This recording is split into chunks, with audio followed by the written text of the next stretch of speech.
अरे स्वामी जी देखो ना, ये खिचड़ी का गट्ठर रखा है। अभी अभी वो बालक खड़ा था, इतने में न जाने कहां गया।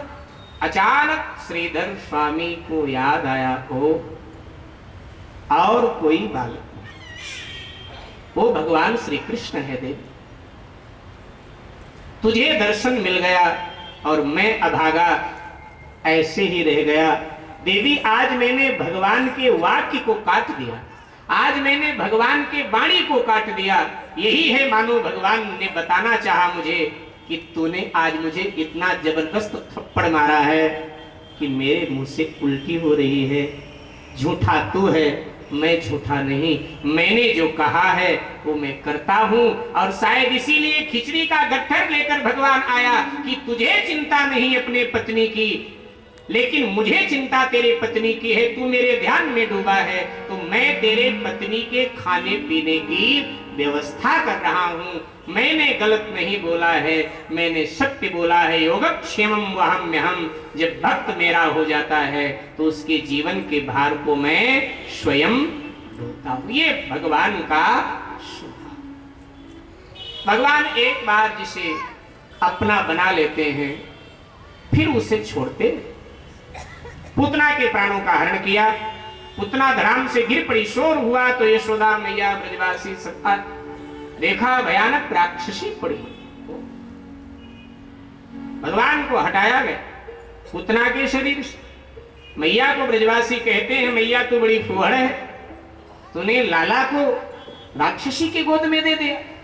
यशोदा जी कहते हैं, भैया हमको तो पता नहीं, तो सुंदर सी गोपी बन के आए। ठीक है, सावधान रहना आगे से। पूतना का दाह संस्कार किया गया। भगवान को गौमूत्र से स्नान कराया जा रहा है। ब्राह्मण लोग आए हैं, स्वस्ति वाचन कर रहे हैं। राक्षसी ने छू लिया है बच्चे। पवित्रात्मक मंत्र बोले जा रहे हैं, वैदिक मंत्र बोले जा रहे हैं। इतने में नंद बाबा आ गए, उन्होंने भी यशोदा मां को बड़ा फटकार लगा। उधर कंस पर सूचना गई, कंस ने उत्कच को भेजा है। लीला में भगवान ने उत्कच को मार दिया। तृणावर्त आया, भगवान ने तृणावर्त का भी संहार कर दिया। खेल खेल इन दैत्यों को भगवान ने मिटा दिया। अब प्रभु थोड़े बड़े हो चले। गर्गाचार्य महाराज आए, नामकरण संस्कार करने के लिए मथुरा से आया। ये दुवंशियों के पुरोहित हैं गर्गाचार्य महाराज। तो वसुदेव जी से कारागार में मिलने गए तो वसुदेव जी ने गर्गाचार्य जी से कहा, गुरुजी हमारे 2 पुत्र नंद बाबा के यहाँ पल रहे हैं। एक के बारे में तो नंद जी जानते हैं मेरा पुत्र है, लेकिन एक को तो नंद जी अपना ही मानते हैं, उनको पता नहीं। ये भेद खुलने भी ना पाए, और आप जरा जाकर नामकरण संस्कार तो करो। गर्गाचार्य जी ने कहा ठीक। गर्गाचार्य जी नंद बाबा के यहाँ आए और कहने लगे, हमने सुना है आपके यहाँ 2 बालक, हमने सोचा आप हमारे यजमान हो तो नामकरण संस्कार कराओगे, लेकिन सुनो ज्यादा बड़ा उत्सव नहीं मनाना है, अन्यथा कंस को पता चलेगा तो आपको परेशान करेगा। घर में ही चुपचाप नामकरण संस्कार कर दे, कोई पवित्र जगह। नंद बाबा ने कहा, जी गौशाला से तो कोई पवित्र जगह हो नहीं सकती, तो आप गौशाला में पधार जाओ और वहीं हम बच्चों को लेके आ जाते, वहीं नामकरण संस्कार करो। गौशाला में गर्गाचार्य जी पधार गए। रोहिणी और यशोदा जी बच्चों को लेके वहीं पहुंच गए। यशोदा जी ने बलदाऊ को और रोहिणी ने कन्हैया को गोद में ले लिया, उतला बदली कर लिया। देखूं महात्मा जी को पता चलता है कि नहीं पता चलता है। कितने विद्वान महात्मा जी हैं, जरा देखते। यशोदा जी ने कहा, बाबा मेरा बेटा है, नामकरण संस्कार कीजिए। गर्गाचार्य जी ने कहा, अरे यशोदे तू संत की परीक्षा ले रही है, तेरी गोद में जो बालक है वो रोहिणी का है, ये बल का धाम है, इसलिए संसार में बलराम के नाम से प्रसिद्ध होगा और बहुत सारे इसके नाम होंगे। हे रोहिणी, तेरी गोद में बालक है ये यशोदा का है, इसको देख करके जगत इसके तरफ आकर्षित होगा, इसमें आकर्षण बहुत हो, बहुत आकर्षण हो, इसलिए इसका कृष्ण नाम उचित रहे। और भी बहुत सारे इसके नाम होंगे, बहुत सारे नाम, नामकरण संस्कार के, दान दक्षिणा में। गर्गाचार्य महाराज जाने लगे, और जब गर्गाचार्य महाराज जाने लगे तो यशोदा माँ ने कहा बाबा ऐसे मत जाओ, भोजन करके जाओ। गर्गाचार्य ने कहा कि देखो मैं ऐसा ब्राह्मण हूं जो स्वयं पकाता हूं, स्वयं खाता हूं, मैं दूसरे के हाथ का पकाया हुआ भोजन नहीं खाता, मेरे दृष्टि में ये दोष। ध्यान दीजिए, ये अंधविश्वास नहीं है। भोजन में पकाने वाले का भाव भी सम्मिलित हो जाता है। अन्न से मन का निर्माण होता है। प्राचीन भारत में कहावत कही जाती है, जैसा खाओ अन्न वैसा बने मन, जैसा पियो पानी वैसे बने वाणी। वाणी का निर्माण पानी से होता है और मन का निर्माण अन्न से होता है। भोजन बनाने वाले का गुण अथवा दोष उस भोजन में सम्मिलित हो जाता है। आप केवल भोजन ही नहीं खा रहे हो, भोजन बनाने वाले का गुण दोष भी आप में निश्चित रूप से जाएगा ही, निश्चित रूप से। आप परीक्षण करके देख सकते हैं। आप होटल में भी कभी ना कभी खाते होंगे और घर में भी खाते, लेकिन दोनों भोजनों में अंतर जमीन आसमान का। ध्यानस्थ होकर इस क्रिया पर ध्यान देंगे तो आपको पता चलेगा। होटल में जो आप खाते हैं वो भोजन आपके स्वास्थ्य को दृष्टि में रखकर नहीं पकाया गया है, नहीं, ऐसा कोई भाव नहीं है वहां। वो बिना भाव के, वो जल्दी पचता भी नहीं है, कितना बढ़िया भी हो लेकिन सुपाच्य नहीं होता। लेकिन घर में जब भोजन आप करते हैं, आपकी पत्नी ने आपको खिलाया हो तो उसके पीछे भाव होता है, उसके पीछे एक पवित्र भावना होती। स्वास्थ्य को दृष्टि में रख करके वो आपको भोजन करा रही है, आपकी बहन करा रही हो भोजन, आपकी माँ करा रही हो भोजन, उसमें उसका एक दिव्य भाव होता है।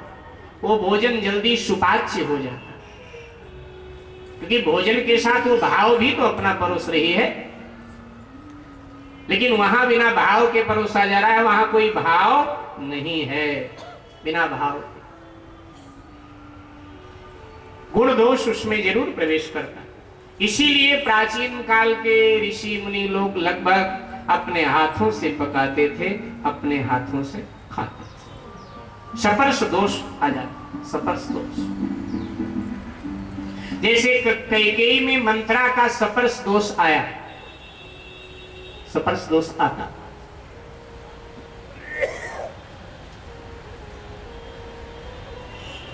हमेशा भोजन बनाते समय पवित्रता का ध्यान रखना चाहिए। हमें ठाकुर जी का भोग लगा,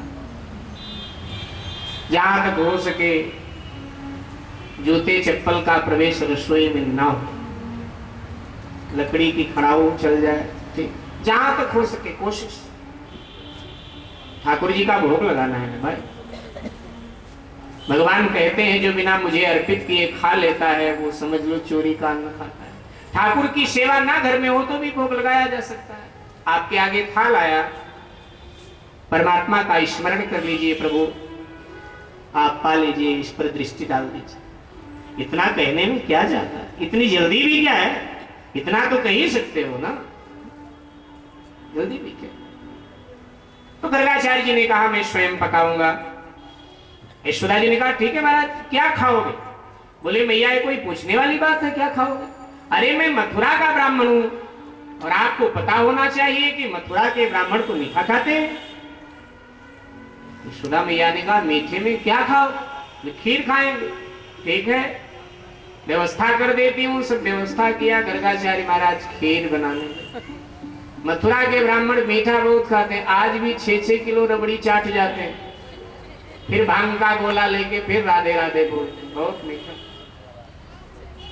एक मथुरा के चौबे जी श्राद्ध खाने गए, श्राद्ध पक्ष चल रहा था तो श्राद्ध खाने चले थे।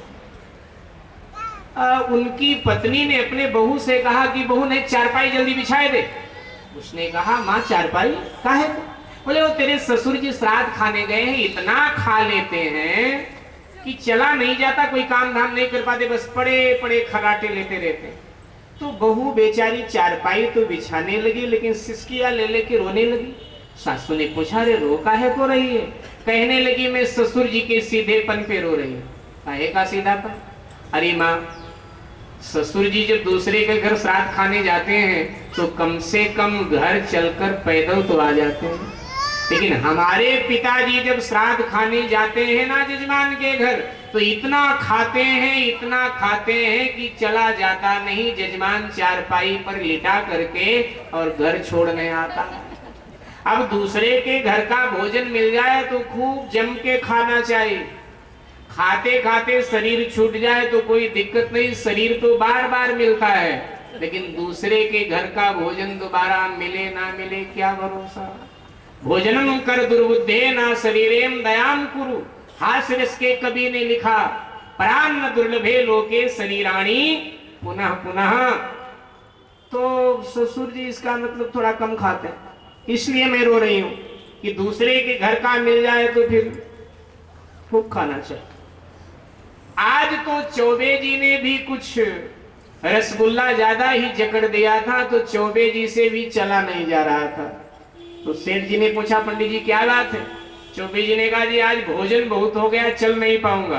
तो सेठ जी ने अपने बच्चों से कहा अरे पंडित जी को चारपाई पर लिटा कर इनके घर छोड़ाओ, कंधा लगा के। लिटा दिया चौबे जी को चारपाई और 4 लोगों ने कंधा लगाया और कंधा लगा के लेके चल पड़े। चौबे जी के घर के द्वार पर आ गए।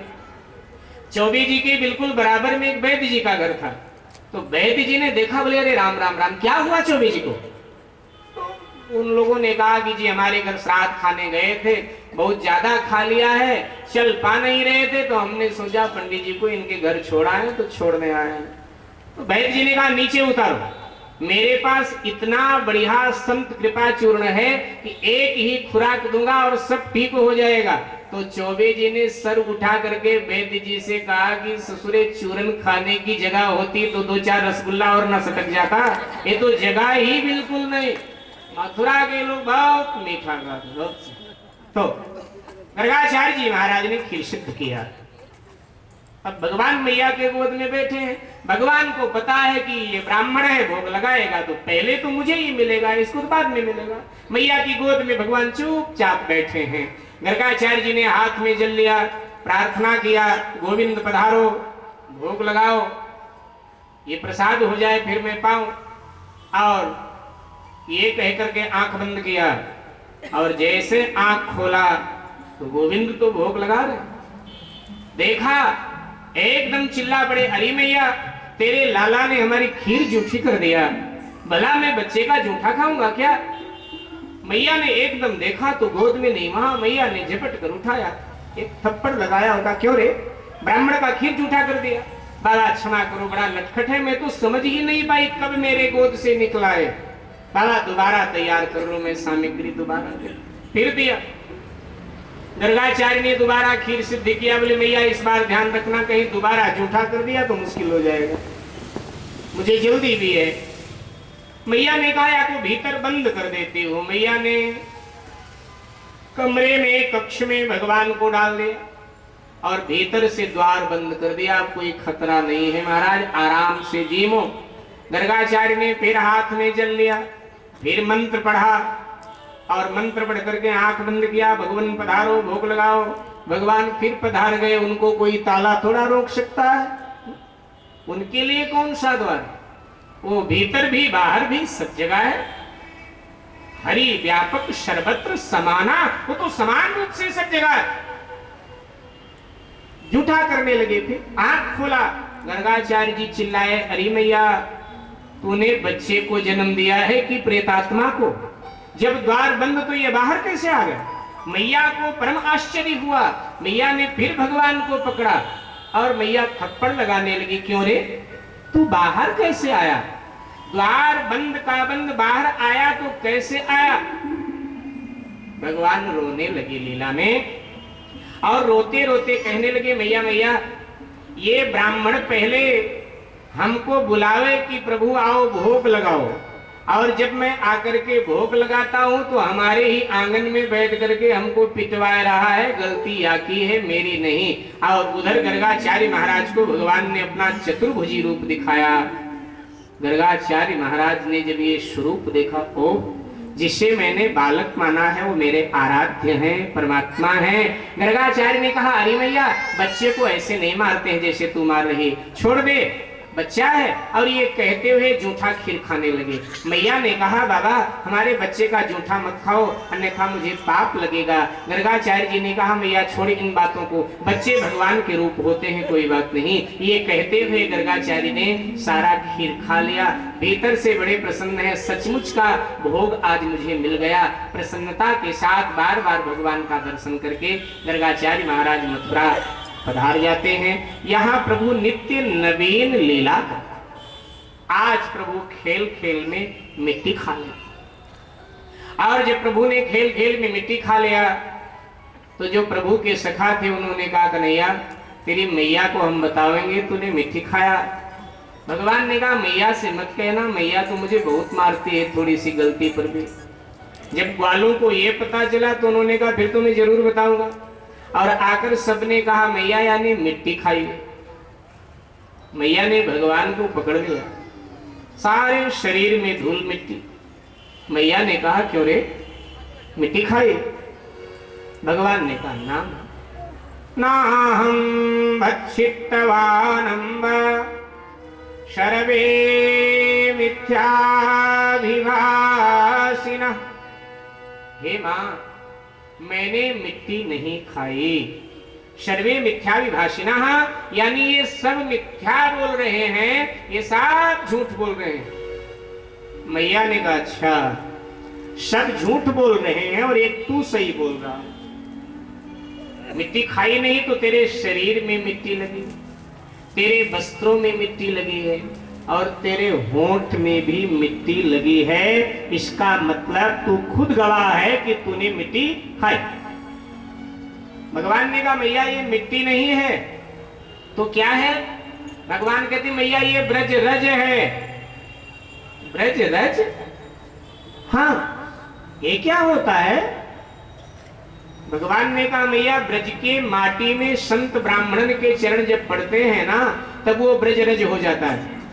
और ब्रज रज लगाने से जीवन के पाप नष्ट होते हैं। मैया ने कहा, तूने कौन सा पाप किया अभी? भगवान कहते, मैंने तो नहीं किया, लेकिन ये जो भक्तों की भीड़ आती है ना, ऐसे थोड़ा आते हैं, पाप करके ही मेरे पास आते हैं।